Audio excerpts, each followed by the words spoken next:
What's up, Omprakash? Hope everything's going good. Hope everyone had a great week. Definitely had a really interesting time reading the reads from this week. So let me jump into it. This week's question was phrased in two parts. The first part was how has this particular issue been felt in your own life experience, your own community, and your own country? Um, so first, when I'm going to talk about my own experience here, and then I'm going to talk about uh, comparing it to my experiences in Nicaragua and the times because I used to go over the summer and spend a couple months there. So what it was like over there compared to what it was here, I think it kind of gives some insight into like something that we definitely can take for granted, which is water. So in my own life, um, I've always had access to clean water, whether it was here in Tallahassee or Miami. Um, it would have been weird if I didn't have access to clean water. The biggest thing would be if I didn't have hot water, but always had access to clean water. Even like my biggest complaint was here in Tallahassee, the water tastes weird compared to Miami because we don't have an aquifer. But I think it's always been pretty clean. Funny story. I once was in the shower in my dorm, and I put out my hands, and for a minute I looked down, and the water was cloudy, and that was like the only time that's ever happened to me, and I was just like, "What the heck? This is not okay. Like, how can we not have clean water?" It's just a funny story. But some of the points that were mentioned in the water was that people should have access to clean water year round.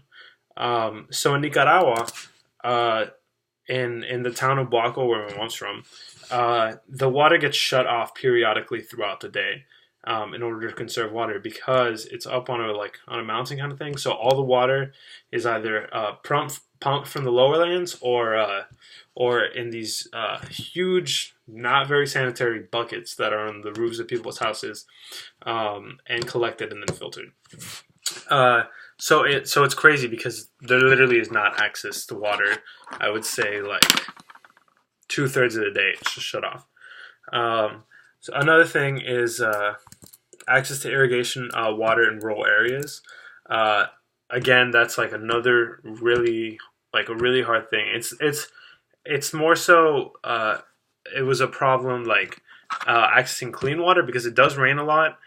So you can use the buckets of water on your roofs and stuff to collect water. And what's crazy is that people are okay with drinking that water, while most of the time here I would prefer like not to drink rainwater, and that's like solely based out of necessity. Because if not, what are you going to do if the water is shut off? 16 hours a day. Transporting and storing water. That was another thing that was completely different over there. Over there,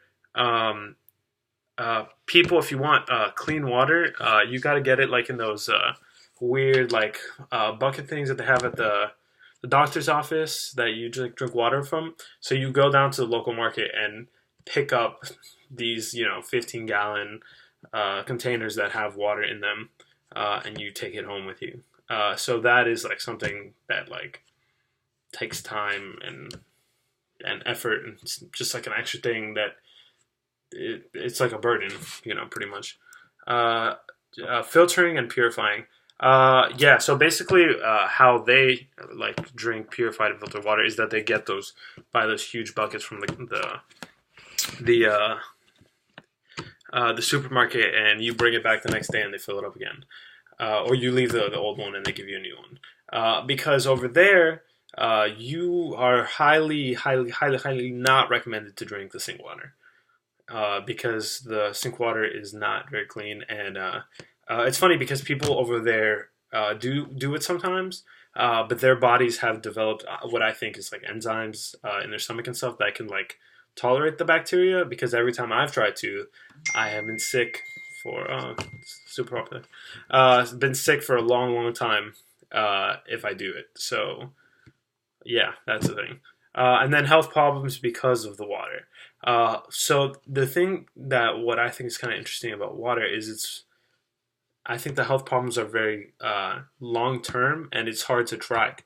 All health problems aren't as apparent, like the cholera outbreak that we talked about this week in in Haiti. But I don't think that it makes those issues any less real. That you can drink like infected water over the course of many months, and then I don't know, get like dysentery after a certain point. Just because it's not immediate doesn't mean it's not an issue that I don't know needs to be dealt with. Um, so yeah, if I want the next part of so that's kind of what I like. I just wanted to draw some like comparisons between what I've experienced here and then what I've seen in Nicaragua. If you wanted to find out the extent in which this particular issue is a problem in your host community or host country, what would you do? What questions would you ask? Whom would you ask? And who would you go about seeking a solution? So I think something to think about when dealing with environmental issues in a community is the idea of environmental inequality, because I could ask, the people I'm thinking about asking are the parents of the students I'd be working with. I think those are like people that I would feel comfortable asking like issues like that. The problem is with that is I can have like selection bias, and so I might be asking people that I don't know are higher income in that community, and they don't have certain water problems. They might have water filters in their house. They might have sorry about that. Probably my mom or something. They might have running water into their house. They don't have buckets on their roofs and stuff, so they might not experience the problems. The problems might be hidden. So I think I need to try to ask a diverse group of people. People from lower income, people from middle income, people from higher income, to really see how prevalent and like what are the issues relating to water in the community. What questions would I ask? I would ask kind of like relating back to the observations I made about Nicaragua. So, do they have access to clean water all year round? Do you have access to like water irrigation? What is transporting and storing water like? Is there filtration? Health problems? And then I was also curious, like the taste, and also another thing is, where do you receive most of your water? So is it from bottles? Is it from the tap? Because that I think that relates to dealing with the issue, because and this goes back to like say that pump filter thing that we talked about in the third week. If for example people in the community are drinking most of their water at home, then a portable pump filter thing might not be the best solution to the problem. I think you need to figure out exactly how people are receiving their water and what kind of water they're receiving to find a solution. And how I would go about seeking a solution? Well, first, a lot of questions, a lot of learning and figuring out the exact issue, and then just talking to people and figuring out what's already being done. And so then I can maybe supplement or complement that in some way, because that's not water, and having access to clean water is definitely not a short-lived, 2-3 month issue that I can deal with. I know it's definitely something that's bigger than I am, and calls for long-term sustainable solutions. So basically my thoughts on this week's Omprakash, and I really am excited to looking forward to seeing what you guys have to say. So I hope you guys have a good week.